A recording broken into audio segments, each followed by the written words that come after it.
National social media subscribe करो, share करो, like करो, कमेंट करो।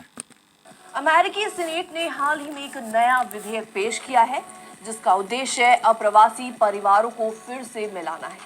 विधेयक का नाम है रीयूनाइटेड फैमिलीज एक्ट और इसे बुधवार यानी कि 4 दिसंबर को सीनेटर मैजी के हिरोनो और टेडी डेकवर्थ ने पेश किया है। ये कानून पारिवारिक वीजा की संख्या बढ़ाने और इमिग्रेशन सिस्टम में मौजूद दिक्कतों को दूर करने की कोशिश करता है।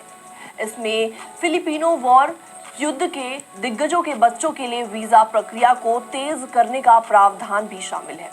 कई संगठनों ने इस कानून का स्वागत भी किया है। बिजनेस टुडे की एक रिपोर्ट के मुताबिक सीनेटर हिरोनो ने कहा, अमेरिकी सीनेट में सेवा देने वाली एकमात्र अप्रवासी होने के नाते मुझे रीयूनाइटेड फैमिलीज एक्ट पेश करते हुए काफी गर्व महसूस हो रहा है। ये कानून हमारे देश के पारिवारिक इमिग्रेशन सिस्टम को अपडेट करेगा और परिवारों को एकजुट रखेगा।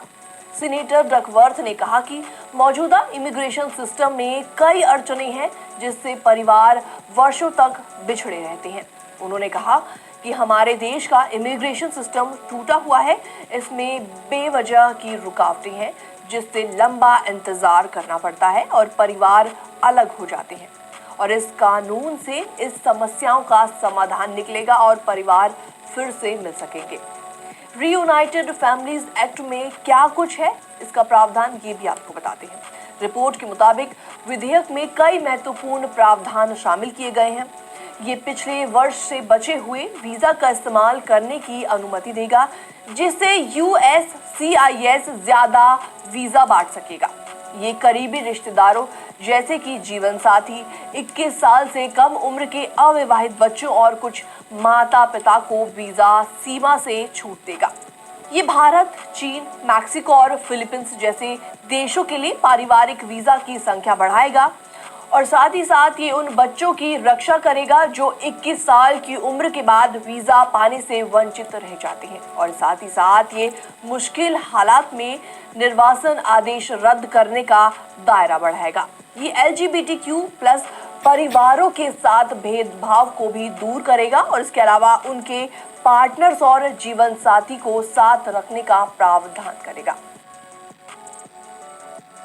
अमेरिका में भी ऐसे में कई संगठनों ने इस विधेयक की काफी ज्यादा सराहना की है। एशियन अमेरिकन एडवांसिंग जस्टिस जैसे कई समूहों ने इस विधेयक की सराहना की है।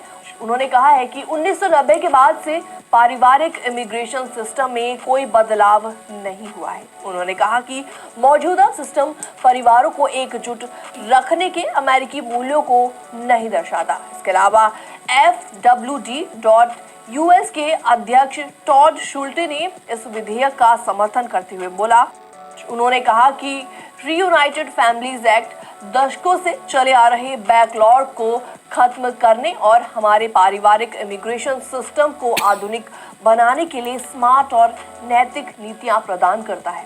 Sikh American legal defence and education fund की कार्यकारी निर्देशक किरण कौर गिल ने कहा कि ये कानून अप्रवासियों के बारे में गलत सूचनाओं से लड़ने और परिवारों को एक साथ रहने के अधिकार की पुष्टि करने के लिए काफी महत्वपूर्ण है। माना जा रहा है कि विधेयक उन लोगों के लिए एक उम्मीद की किरण है जो अपने परिवारों से बिछड़े हुए हैं। ये कानून अमेरिका के इमिग्रेशन सिस्टम में एक बड़ा बदलाव ला सकता है। इससे पारित होने के बाद हजारों परिवार फिर से मिल सकेंगे और ये कानून अमेरिका में पारिवारिक मूल्यों को मजबूत भी करेगा। फिलहाल इस पूरी खबर पर आपका क्या reaction? International social media Patel Prahlad भाई, सब्सक्राइब करो, शेयर करो, लाइक करो।